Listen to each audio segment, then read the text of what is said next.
This is big breaking news. The U.S. military has just sent out their quote Skyking messages for a major nuclear war drill that is happening right now over the United States.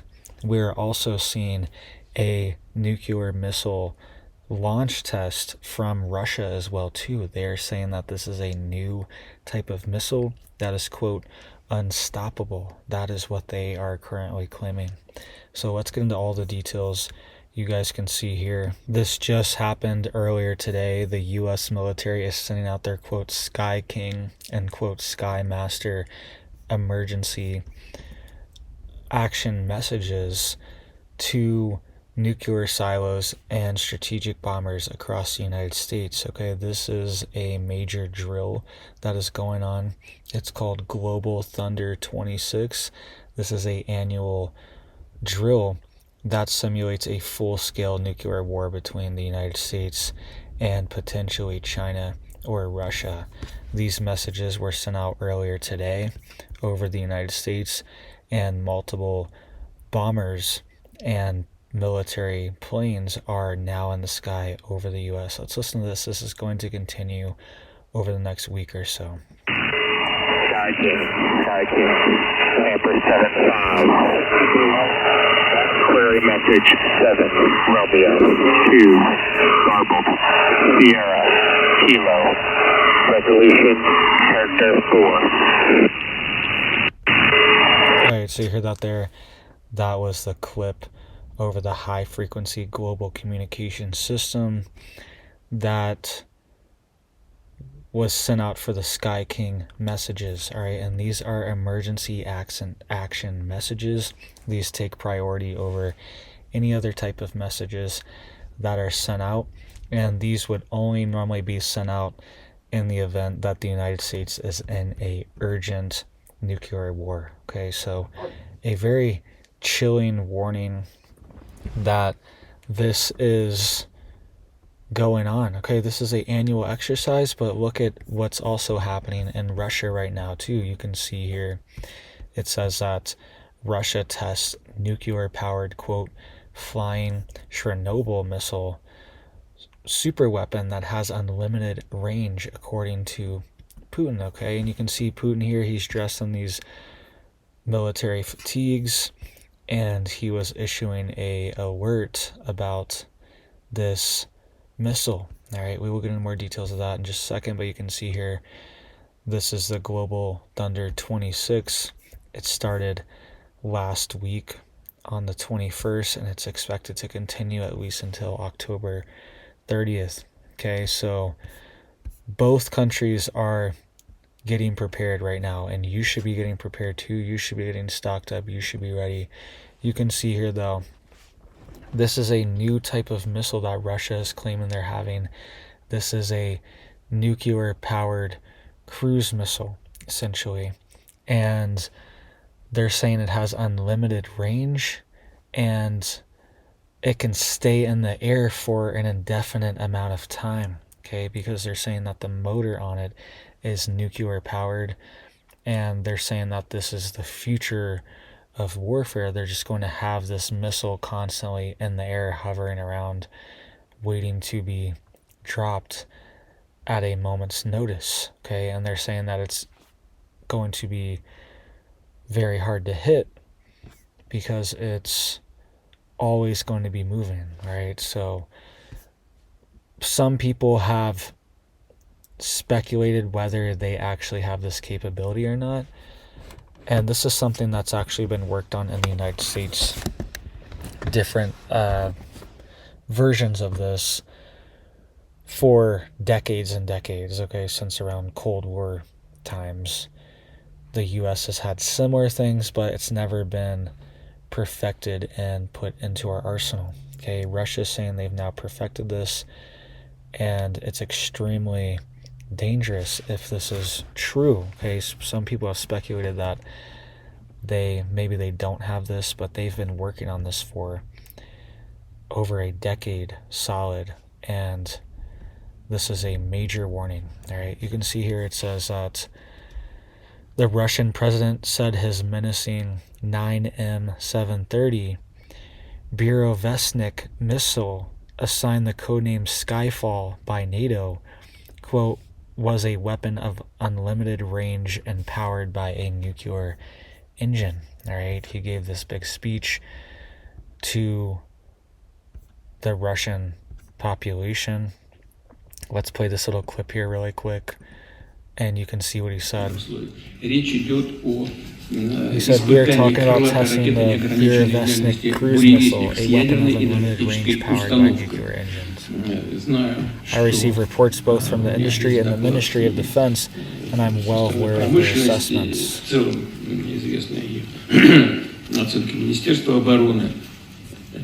is, after all, a truly unique weapon that no other country has. Okay, it kind of got blocked. Our 100th spring. Exactly what he was saying, but he is warning. The main point is that this is a nuclear powered, so it doesn't need. It's not limited by any type of fuel. Okay, that's the main thing. You can see here. Here's some of the key specs on it. Warhead's thermonuclear range, quote, unlimited.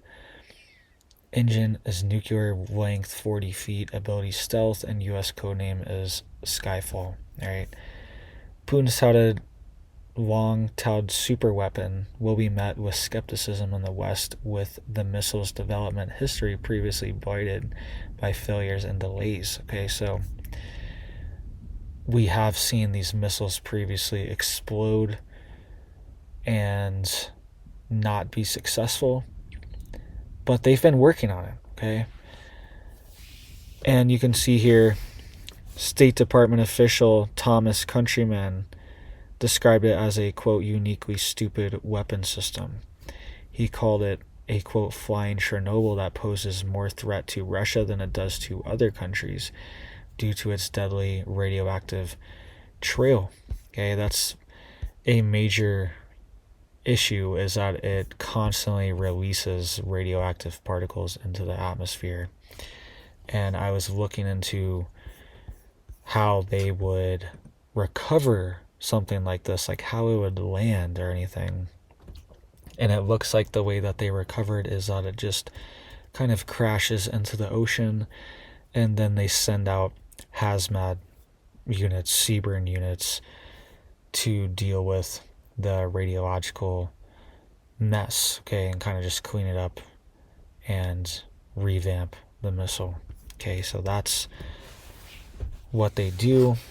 It's definitely extremely dangerous and a major threat, but yeah, it has a lot of issues too, okay? And it could crash anywhere.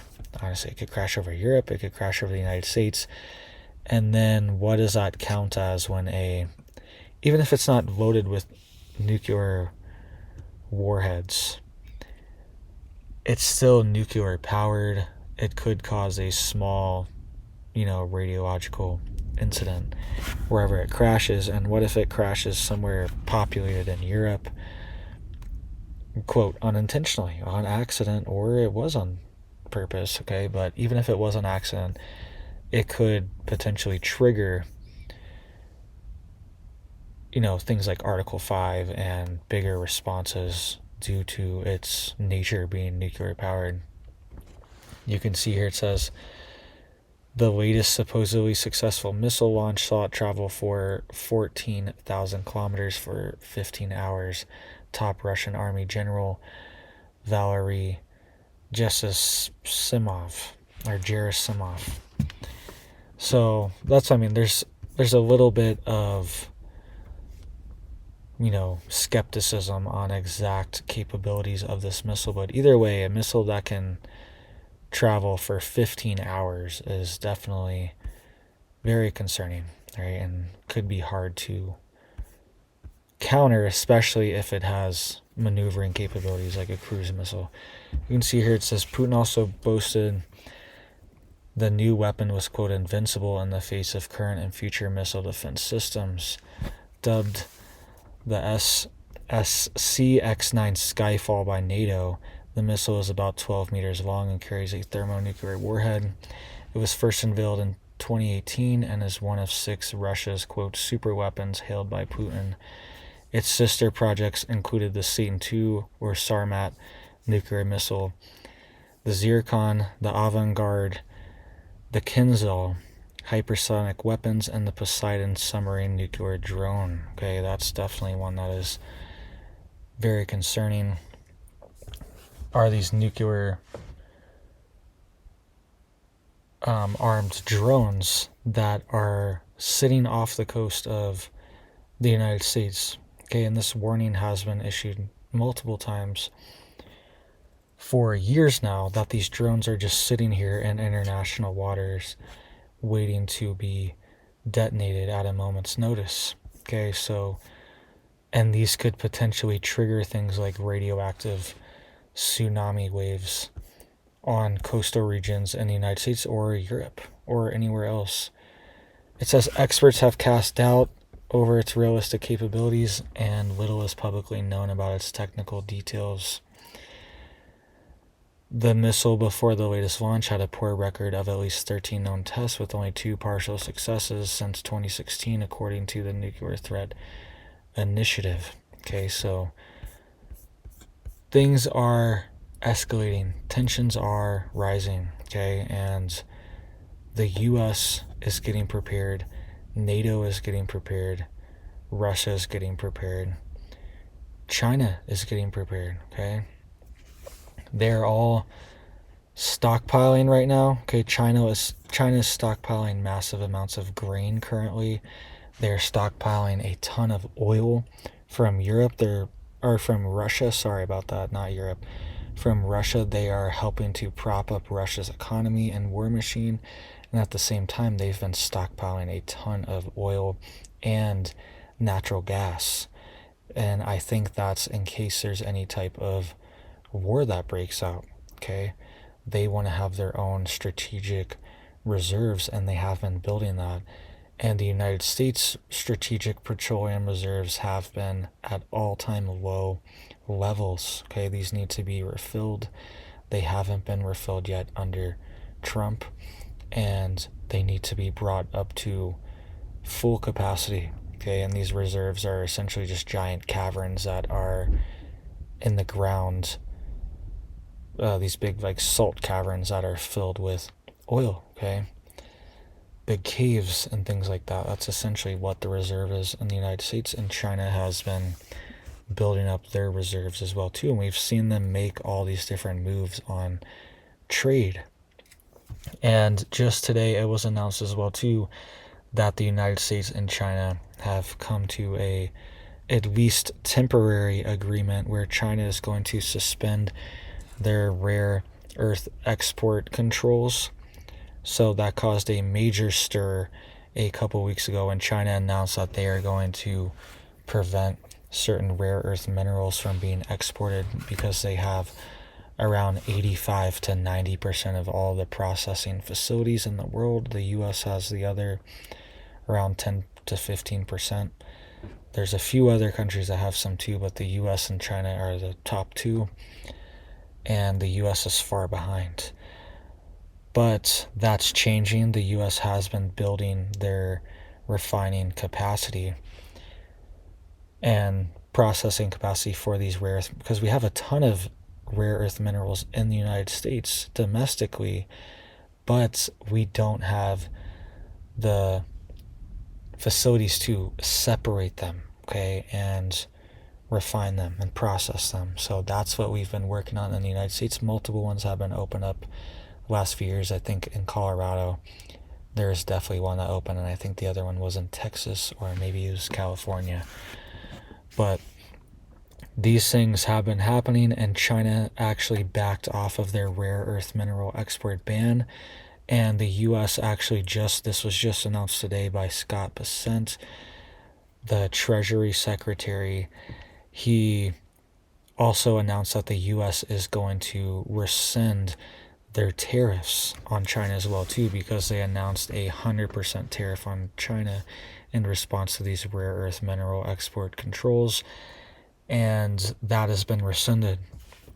And Trump and President Xi Jinping are expected to meet in Asia, okay, over the next few days. So I think these were, negotiating standpoints. And that's what I said too, is that these are hard-lined points for negotiations. Okay, both sides want to come out on top. Both sides want to have control of the economic situation, and both sides have now compromised. All right, so we will see what comes out of the meeting with Trump and Z.